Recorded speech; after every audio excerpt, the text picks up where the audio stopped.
দাম দিয়াছি মায়ের অশ্রু, বনের সম্ভ্রম রে। বলতে কি কেউ পারো তোমরা, সে দাম কারো কম রে।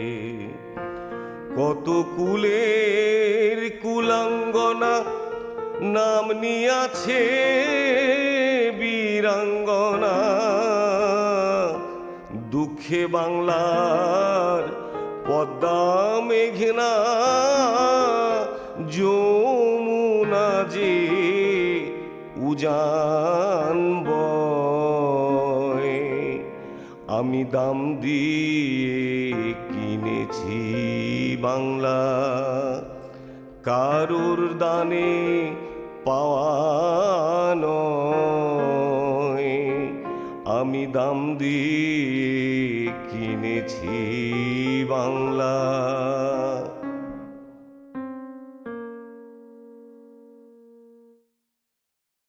গল্পের নাম আমি রুনু। গল্পকার মনিজা রহমান।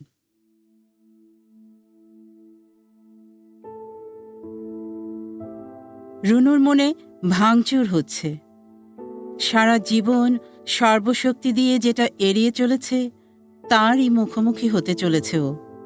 জীবন সামনে এসে মনে হয় এই মুখোমুখি হবার খুব দরকার ছিল। মাঝে মধ্যে নিজেকে মানুষই মনে হয় না ওর। পরাজয়ের গ্লানিময় করুণা ভিক্ষা করে চলা এই জীবনে কি এমন সুখস্মৃতি আছে? অথচ এর কোনোটি প্রাপ্য ছিল না ওর। সময়ের স্রোতে বহু ঘটনা বিস্মৃতির অতলে আর হারিয়ে গেলেও স্পষ্ট মনে পড়ে ভয়ঙ্কর দুঃস্বপ্নময় সেই রাতের কথা। চাঁদ যেন বর্ণচোরা আলো ছড়িয়ে পাহারা দিচ্ছিল গ্রামটিকে। 1971 সালের ওই রাতে গ্রামটি ছিল জ্যোৎস্নায় প্লাবিত। ধান কাটা শেষ হয়ে গেলে শান্ত ধান খেতে বয়ে যাচ্ছিল উত্তরে হাওয়া। তারকাখচিত আকাশে কোথাও ঝড়ের চিহ্ন নেই। গ্রামের লোকজন ঘুমিয়ে থাকলেও কোথায় যেন এক অশান্ত ভাব। বাতাসে কিসের যেন ফিসফিসানি। ধান ক্ষেতের নিচু জমির পাশে উঁচু ভিটায় যে বাড়িটা, তাদের অবস্থা সম্পূর্ণ বলতে হবে। বাড়িটা গ্রামের সীমান্তে পড়েছে। নারকেল আর সুপুরি গাছের সারির মধ্য দিয়ে পায়ে চলা পথটি শুরু হয়েছে। সেটা চলে গেছে পাশের গ্রাম দাসের কাঠিতে। পাকিস্তানি সৈন্যরা দাসের কাঠি থেকে এসে এই বাড়িতে হানা দেয়নি। তারা এসেছে গ্রামের স্কুল ঘর থেকে। সেখানে ওরা ক্যাম্প ফেলেছে। স্কুল ঘরের পাশ দিয়ে বয়ে যাওয়া খালের জন্য জায়গাটা গ্রামের প্রাণকেন্দ্র হয়ে উঠেছে। বরিশাল অঞ্চলের খালগুলি অন্য জেলার নদীর চেয়ে বেশি খরস্রোতা হয়। স্কুল ঘরের ভিতরে একটা কক্ষে মাটির প্রদীপের কেঁপে কেঁপে ওঠা শিখার আলোতে ছায়ারা খেলছিল কাঠের দেয়ালে। সরাসরি না তাকিয়েও রুনু দেখল লোকটা পোশাক পরছে বাইরে যাবার জন্য। রুনুর শরীর পুরোপুরি বস্ত্রহীন, ক্লেদাক্ত, ঘামে ভেজা। একটু আগের ওয়াকিটকিতে জরুরি খবর পেয়ে লোকটা তাড়াহুড়ো করে বেরিয়ে যাচ্ছে। পাকিস্তানি এই সেনা অফিসার রুনুকে বাড়ি থেকে তুলে এনেছে এই স্কুল ঘরে। খাল বিল পেরিয়ে এত ভিতরে অজপাড়া গাঁয়ে গিয়ে পাক সেনাদের কারো বাড়িতে হানা দেবার কথা নয়। রুনুর স্বামী শফিক শুধু ছাত্রলীগ করে তা নয়, মুক্তিযুদ্ধে অংশ নিতে বাড়ি ছেড়েছে। স্থানীয় শান্তিবাহিনী কমিটির সদস্যদের সাহায্য নিয়ে পাক সেনারা বাড়ি ঘেরাও করে শফিককে না পেয়ে রুনুকে তুলে এনেছে। গতকাল থেকে এই স্কুল ঘরে আছে রুনু। সারাদিন ঘরের মধ্যে একা ছিল সংশয় ভরা উৎকণ্ঠা নিয়ে। ভেবেছিল কোনো অলৌকিক ঘটনা ঘটবে এবং সে এই নরক থেকে উদ্ধার পাবে। সেই অলৌকিকের বিপরীতে জীবনের সবচেয়ে ভয়ঙ্কর কষ্ট শরীর ও মনে ধারণ করল সে। অলৌকিকের দেখা না পেলেও অন্যরকম একটা ঘটনা ঘটল। যুদ্ধের ওই সময় ক্যাম্পে আনা মেয়েদের মাসের পর মাস রেখে দেয়া হয়। রুনু একদিনের মাথাতে পালানোর সুযোগ পেল। ওয়াকিটকিতে জরুরি বার্তা পেয়ে দ্রুত বেরিয়ে গেল ধর্ষক সেনা অফিসার। এত দ্রুত গেল যে দরজাটা আটকে যেতে ভুলে গেল। মনে হলো ক্যাম্পে আর কেউ নেই। কোনো জরুরি খবর পেয়ে সবাই বেরিয়ে গেছে। লজ্জায়, ঘৃণায়, অবশ অনুভূতিতে পরিস্থিতি যাচাই করতে কিছুটা সময় লাগে রুনুর। অবশেষে অবসন্ন শরীর নিয়ে ধীরে ধীরে উঠে বসে রুনু। একটু দূরে পড়ে থাকা শাড়ি ব্লাউজ হাতে নেয়। চাঁদ যেন রুনুকে লজ্জা থেকে বাঁচাতে কিছুক্ষণের জন্য মেঘের আড়াল নেয়। শরীরের সমস্ত শক্তিকে একত্র করে স্কুল ঘর থেকে বের হয়ে ছুটতে থাকে রুনু। চাঁদের আলোয় চেনা গ্রামের রাস্তা ধরে বাড়ি পৌঁছাতে দেরি হয় না। বাড়ির উঠান পার হয়ে ঘরের দাওয়া এসে থামেও। আঁচল দিয়ে মুখের ঘাম মুছে বেশবাস ঠিক করে নেয়। কাঁপা কাঁপা হাতে দরজায় কড়া নাড়ে।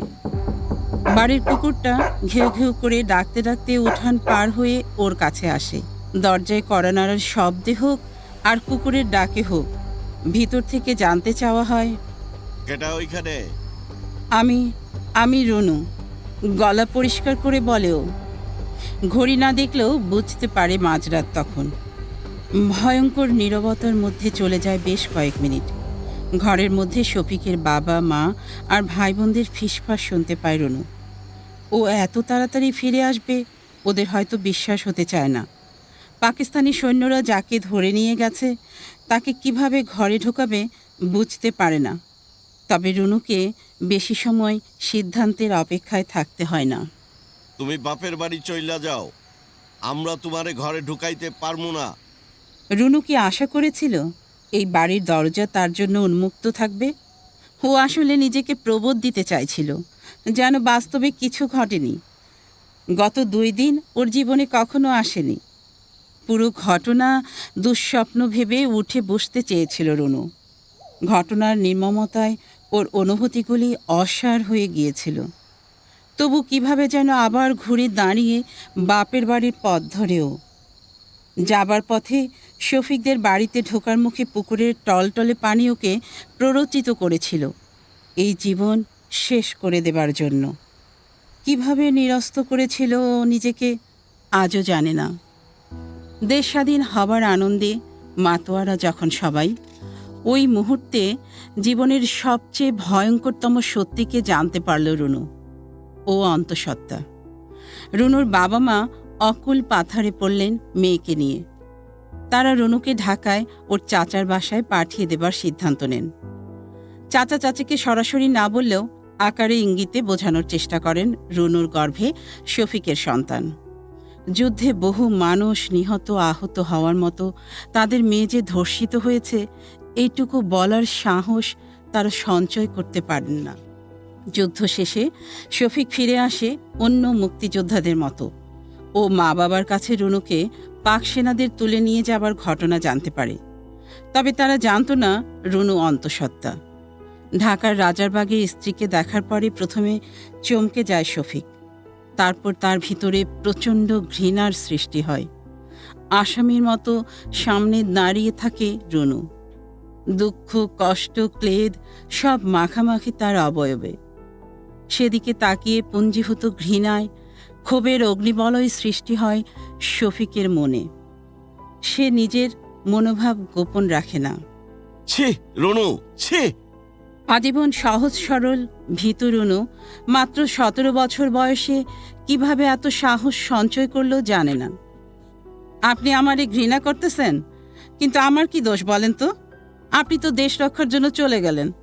একবার ভেবেছিলেন আমারে কে রক্ষা করবে? প্রচণ্ড বিম্মেষা নিয়েই শফিক রুনুকে হাসপাতালে নিয়ে যায় আবর্ষণ করানোর জন্য। রুনুর মতো আরও অনেক তরুণী নতমুখে চোখে মুখে অপরাধ বোধ নিয়ে সেখানে বসেছিল, কিন্তু তাদের কি অপরাধ তারা নিজেরাও বুঝতে পারে না। পরীক্ষা নিরীক্ষার পরে ডাক্তার সাফ জানিয়ে দেয় মায়ের গর্ভধারণের বয়স 5 মাস পার হয়ে গেছে। এখন আর কোনোভাবে গর্ভপাত করা সম্ভব নয়। ডাক্তারের কথায় শফিকের চোখে মুখে ক্রোধ আরও ভয়ঙ্কর রূপ নেয়। রুনুকে ওর চাচার বাসায় দরজায় রেখেই কিছু না বলে চলে যায়।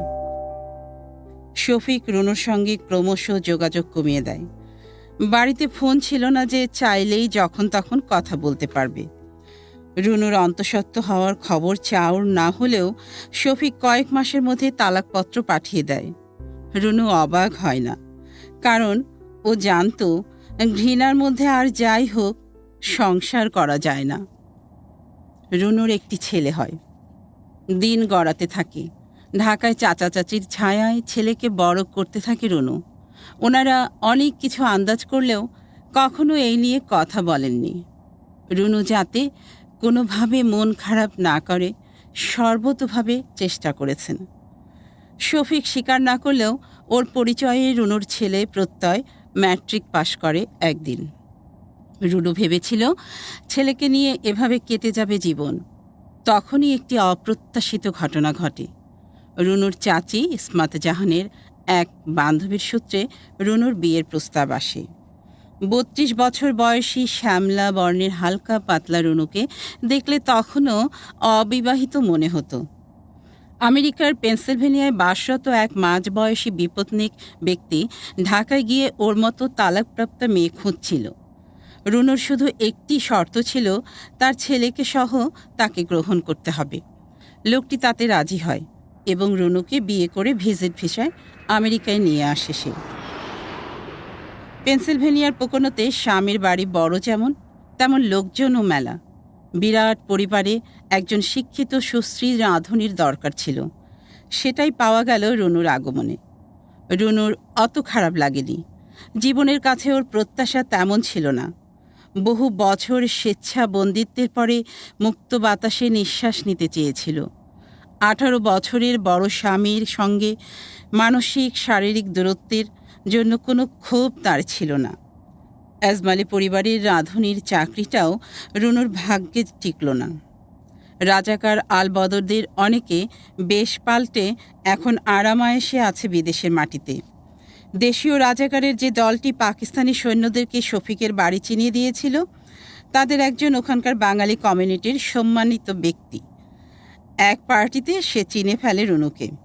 আর যায় কোথায়, পারলে মাইক নিয়ে রুনুর ধর্ষিত হবার খবর প্রচার করে। ওই রাতে রুনুর আরেকবার আত্মহত্যা করতে ইচ্ছে হয়েছিল।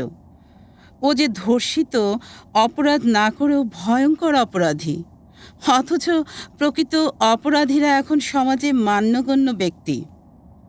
বয়স্ক স্বামী অস্পৃশ্য প্রাণীর মতো আচরণ করতে শুরু করলো রুনুর সঙ্গে। এমন ভয়ঙ্কর সত্যিকে গোপন রেখে বিয়ে করার জন্য ছি ছি ধিক্কারে পুরো বাড়ি প্রকম্পিত হলো। আবারও সেই ধিক্কার, আবারও। সবচেয়ে ভয়াবহ হলো প্রত্যয়ের অবস্থা। ওর কিশোর মনে প্রচণ্ড রেখাপাত করল মায়ের অপমান। পারলে ওদের দুজনকে ওরা ছুঁড়ে ফেলে রাস্তায়। রুনু ভাবল, ঢাকায় ফিরে গিয়ে এই অপবাদ ওর পিছু ছাড়বে না। নিজের জীবনের তো কিছু নেই, ছেলের জন্য হলেও কিছুদিন বেঁচে থাকতে হবে। পেনসিলভেনিয়ার পোকোনোতে চাচির যে বান্ধবী বিয়ের ঘটকালি করেছিলেন, তার সহযোগিতায় নিউ ইয়র্কে চলে আসে রুনু ছেলেকে নিয়ে। উনি রুনুর কষ্টটা বুঝতে পেরেছিলেন। উনি চাইছিলেন নিউ ইয়র্কে গিয়ে অন্তত নতুন একটা জীবন শুরু করুক রুনু। নিউ ইয়র্কে রুনুর নতুন জীবন শুরু হলেও সেটা ছিল অবৈধ। এক বাঙালি পরিবারে একটি ঘর সাবলেট নিয়ে কাজ খুঁজতে থাকে ও। অনেক খোঁজাখুঁজির পরে একটা রেস্টুরেন্টে কাজ হয় ওর। রেস্টুরেন্টের মালিক একজন পাকিস্তানি। রুনু পাকিস্তানিদের ঘৃণা করলেও আর কোনো উপায় ছিল না ওর। ওই সময়ে কাগজপত্রহীন কারো নিউ ইয়র্কে চাকরি পাওয়া এত সহজ ছিল না। কিন্তু এই শহরে টিকে থাকতে হলে কাজটা খুব দরকার ছিল রুনুর। ডিশওয়াশার হিসেবে চাকরি শুরু করে রুনু। রেস্টুরেন্টের পাকিস্তানি মালিকের বাইরের চেহারাটা তার দেশি ভাইদের মতোই বেশ সুন্দর। লম্বা চুল, মুখে ফ্রেঞ্চ কাট দাড়ি, সব সময় টি শার্ট পরে থাকে যাতে দেখতে তরুণ মনে হয়। তবে সহকর্মীদের মুখে শুনেছে মালিকের বয়স 50 পার হয়েছে অনেক দিন আগেই। কাজের প্রতি রুনুর নিষ্ঠা দেখে মালিক তাকে ডিশওয়াশার থেকে পদোন্নতি দিয়ে ওয়েট্রেস বানিয়ে দিয়েছে। রুনু একদিন কাজ শেষ করে মালিককে বলে, আমার একটা আর্জি আছে, যদি পূরণ করেন চিরদিন ঋণী থাকব। মালিক অবাক হয় রুনুর কথায়। তার অফিস রুমে আসতে বলে ওকে। তোমার আর্জি কি শুনি? আমি তো এই শহরে নতুন, কাগজপত্র নেই। এক ছেলে নিয়ে সবসময় অনিশ্চয়তার মধ্যে থাকি। আমাকে যদি কুক হিসেবে স্পন্সর করেন তাহলে চিরদিন কৃতজ্ঞ থাকব। রুনুর কথা শুনে মৃদু হাসি ফুটে ওঠে মালিকের মুখে। তার মনে অন্য একটা চিন্তা কাজ করে। রুনুর বয়স 33-34 বছর হলেও দেখলে মনে হবে 26-27 বছর। ওয়েট্রেসের কাজে বেতন আর টিপস মিলে আয় কম হয় না। পার্লারে গিয়ে ম্যানিকিউর করায় রুনু এখন নিয়মিত। হালকা কোকড়া চুল স্ট্রেট করেছে। তার পেশার কারণেই নিজেকে সুন্দর রাখা কম জরুরি নয়। রুনুর আকর্ষণীয় অবয়বের দিকে তাকিয়ে মালিক ছদ্ম গাম্ভীর্য নিয়ে বলেন, তোমাকে স্পন্সর করে আমার লাভ কি? তোমাকে যে ডিশওয়াশার থেকে ওয়েট্রেস বানিয়েছি, এই অনেক। রুনু হাল ছাড়ে না। আপনার জন্য ঘাস দিলে আল্লাহর কাছে দোয়া করব।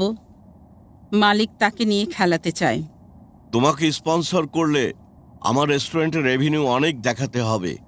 আমাকে অনেক বেশি ট্যাক্স দিতে হবে। রুনু হতাশ হয়ে চলে যায়।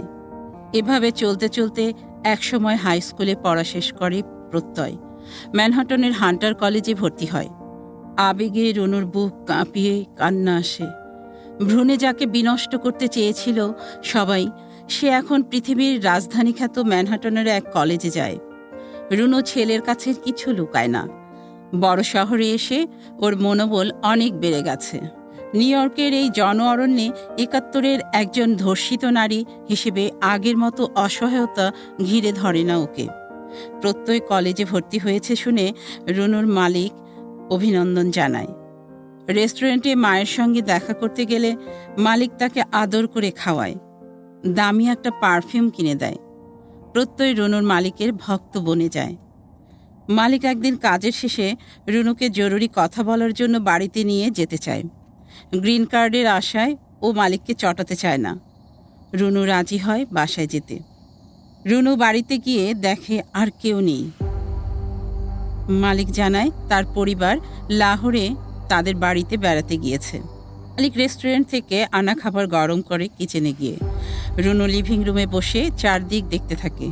হঠাৎ ওর চোখ আটকে যায় দেয়ালে ইউনিফর্ম পরা এক সামরিক কর্মকর্তার ছবির ওপর। মালিকের অল্প বয়সের ছবি, দাড়ি নেই, চুল মিলিটারিদের মতো ছোট করে ছাটা। একটু খুঁটিয়ে দেখে রুনু, বুঝতে পারে এ ওর মালিকই। ছবির বুকে ব্যাচের উপর নাম লেখা ইব্রাহিম ইউনুস। ইব্রাহিম ইউনুস? রুনু মালিককে কিছু না বলে বাসা থেকে বেরিয়ে যায়। ঘরে ফিরে ওর সুটকেসে রাখা একটা ব্যাজ বের করে। তাতে স্পষ্ট লেখা ইব্রাহিম ইউনুস। ১৯৭১ সালের সেই রাতে ধর্ষক পাকিস্তানি অফিসার যখন ওয়্যারলেসে অপারেশনের নির্দেশ পেয়ে দ্রুত বেরিয়ে যায়, তখন ব্যাজটি খুলে পড়ে গিয়েছিল।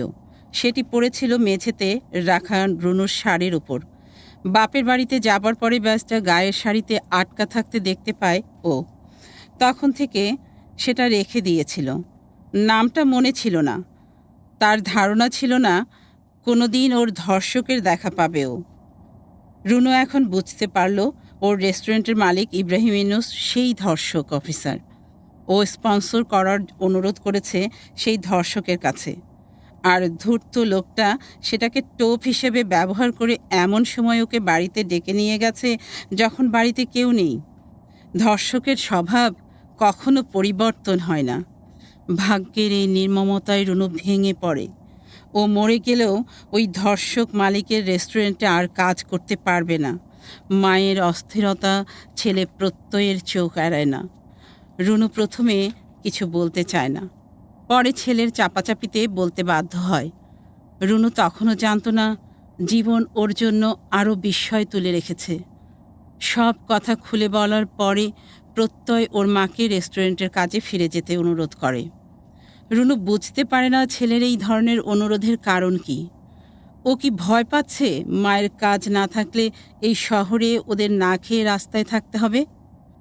ধীরে ধীরে বুঝতে পারে আসল কারণটা অন্যখানে। মালিককে জন্মদাতা জানার পরে প্রত্যয়ের মনে আশার জন্ম হয়েছে। হয়তো মালিক ওকে সন্তান হিসেবে স্বীকার করে নেবে। ওর এত বছর বাবা না থাকার কষ্ট ঘুচিয়ে দেবে। রুনু অবাক হয়ে খেয়াল করে ৭১-এর মুক্তিযুদ্ধে মায়ের অপমান ছেলেকে স্পর্শ করছে না। সে মনে প্রাণে ধারণ করে বাংলাদেশের মুক্তিযুদ্ধকে। প্রত্যয়ের ভিতর স্বাধীনতার সেই চেতনাই নেই। ১৯৭৫ সালের ১৫ আগস্টে বঙ্গবন্ধুর হত্যাকাণ্ডের পরে সামরিক সরকার স্বাধীনতা পরবর্তী প্রজন্মের চেতনাকে অন্য খাতে ঘুরিয়ে দেয়। মুক্তিযুদ্ধ কিংবা বঙ্গবন্ধু অথবা ৭ই মার্চের ভাষণ সব ওই সময়ে নিষিদ্ধ শব্দ ছিল। এই অন্ধকার সময়েই মায়ের সঙ্গে সৎ বাবার হাত ধরে আমেরিকায় চলে আসে প্রত্যয়। রুনু পূর্বাপর অনেক কিছু ভাবে, নিশ্চিত হতে চায় ওর কোনো ভুল আছে কিনা। ও যখন রেস্টুরেন্টে কাজ নেয় তখন জানত না মালিক পাকিস্তানি। কাজে যোগ দেবার পরে জানতে পারে।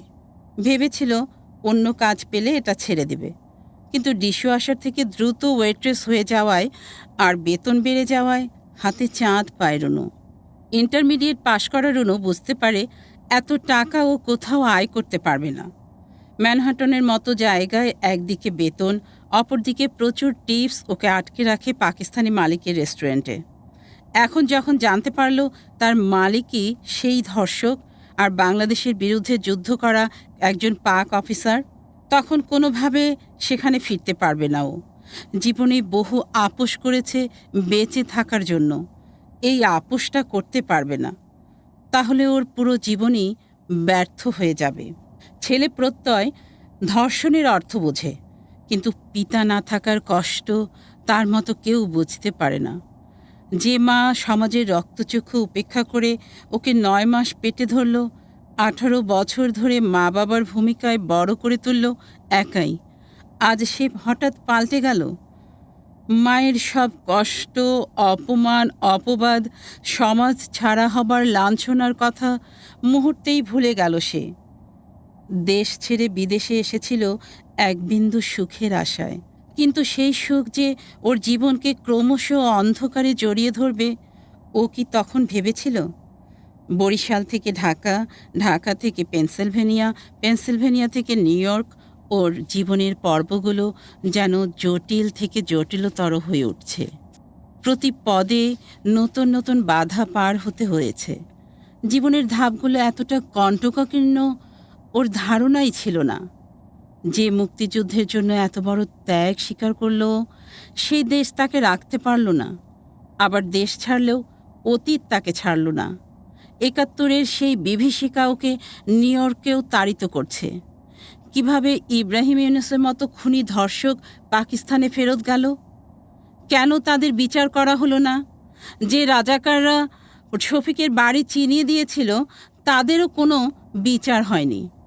তারা এখন বিদেশের মাটিতে ৭১-এর একজন বীরাঙ্গনাকে ধর্ষিতা অপবাদ দিয়ে ঘরছাড়া করছে।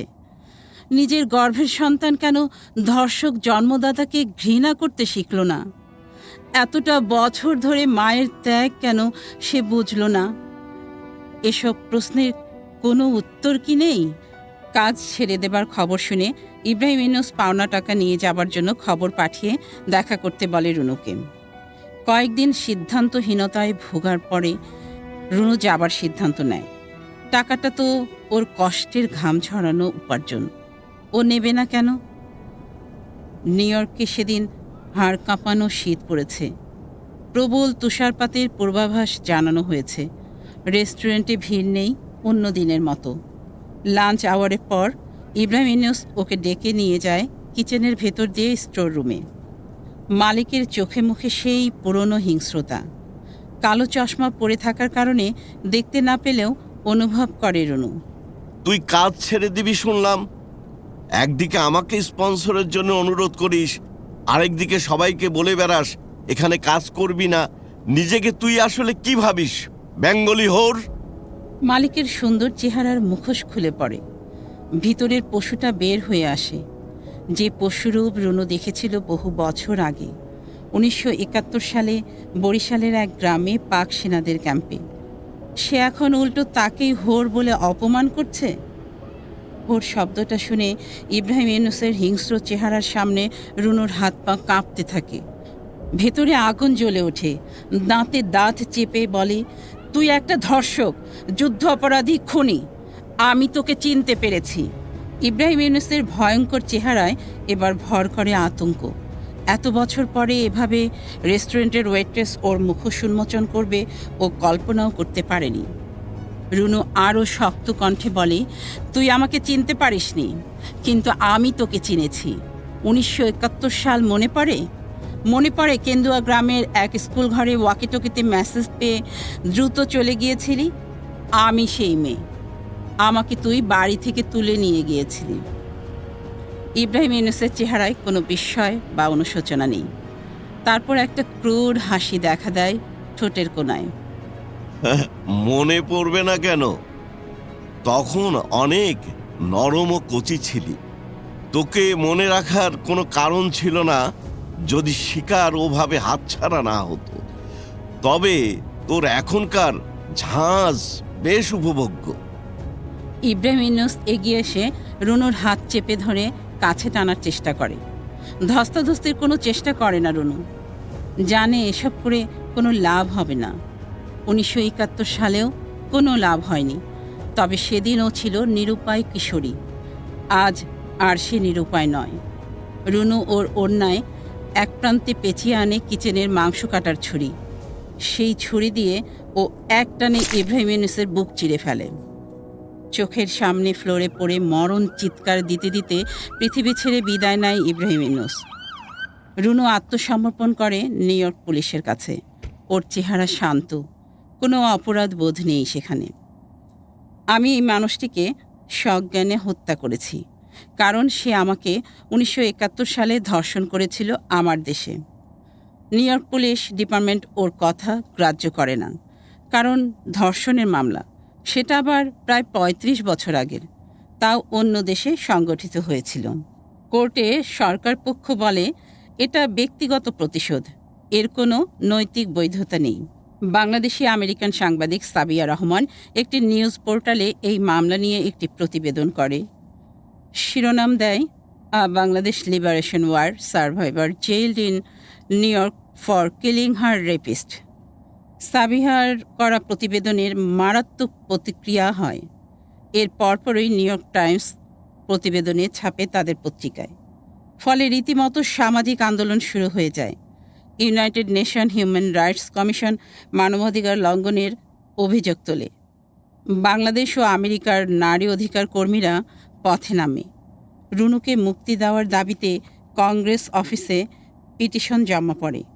রুনুর নাম ছড়িয়ে পড়ে। প্রত্যয় অবাক হয়ে যায় ওর মায়ের পক্ষে দুনিয়াব্যাপী মানুষের এই আন্দোলন দেখে। যদিও মায়ের সংশোধনাগারে যাওয়া আটকানো সম্ভব হয় না। নিউ ইয়র্কের ওয়েস্টচেস্টার প্রদেশের মহিলা কারাগার বেডফোর্ড হিলস কারেকশনাল ফ্যাসিলিটিতে রুনুকে রাখা হয়। প্রত্যয় তার জন্মভূমি সম্পর্কে অনেক কিছু জানত না, কিন্তু মায়ের কারাবাসের পর নিজে থেকে জানার চেষ্টা করে।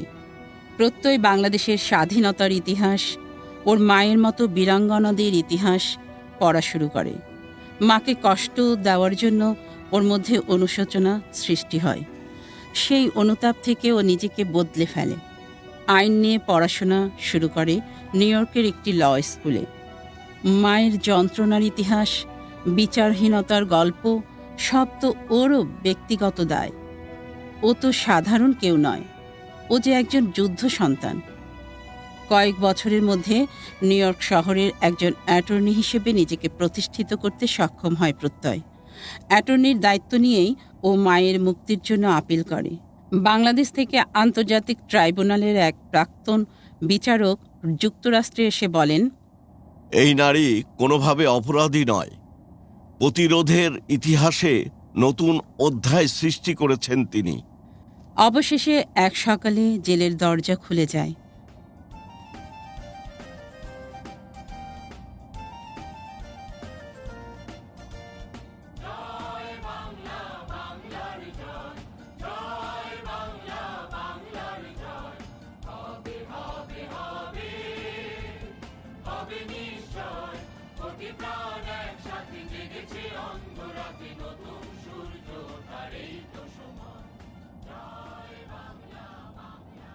প্রত্যয় ফুল হাতে মায়ের সামনে এসে দাঁড়ায়। পেছনে আরও বহু মানুষ। রুনু জেল গেট দিয়ে বেরিয়ে আসে। জেলখানার পেছনে রোদ উঠেছে। এমনিতে বছরের বেশিরভাগ দিন মেঘলা থাকে নিউ ইয়র্ক শহর। এদিন মনে হলো উজ্জ্বল আলোয় মুছে গেছে অতীতের সব ক্লেদ। সে আর ধর্ষিতা নয়, হত্যাকারী নয়, সে প্রতিরোধের অন্য নাম। রুনুর চোখে অশ্রু নেই, আছে এক ধরনের অদ্ভুত দৃঢ়তা, আর সঙ্গে আছে তার উত্তরাধিকার।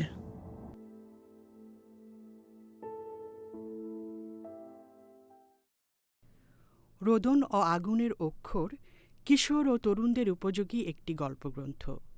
এতে স্থান পেয়েছে ৪৫ জন লেখকের গল্প, যাদের মধ্যে রয়েছেন শিক্ষক, সাংবাদিক, প্রকৌশলী, গবেষক এবং নানা পেশায় যুক্ত সৃষ্টিশীল মানুষ।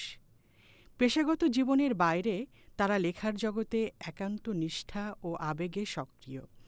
সামাজিক যোগাযোগ মাধ্যমেও তাদের অনেকেই পরিচিত মুখ। এদের মধ্যে বহুজন পেয়েছেন রাষ্ট্রীয় ও সাহিত্যিক স্বীকৃতি। এই গ্রন্থ ৭১-এর মহান মুক্তিযুদ্ধের সময়কার এক নীরব আর্তনাদের দলিল, যা বছরের পর বছর উপেক্ষিত থেকেছে। এখানে উঠে এসেছে বীরাঙ্গনা ও যুদ্ধশিশুদের ক্ষতবিক্ষত ইতিহাস, তাঁদের অদম্য জীবনযুদ্ধ। গল্পগুলো এমনভাবে রচিত যে প্রতিটি কিশোর ও তরুণ পাঠক এই অপরাজিত নারীদের মর্মবেদনা ও আমৃত্যু সংগ্রামের সাহস তাদের হৃদয়ে উপলব্ধি করতে সক্ষম হবে। এই ইতিহাস নির্ভর গল্পগুলো কেবল অতীত স্মরণ নয়, বরং আগামী প্রজন্মের কাছে দায়িত্বের আহ্বান। প্রকৃত ইতিহাসকে ধারণ ও লালন করে তারা দেশ গড়ার কাজে প্রত্যয়ী হবে, সেটাই আমাদের প্রত্যাশা।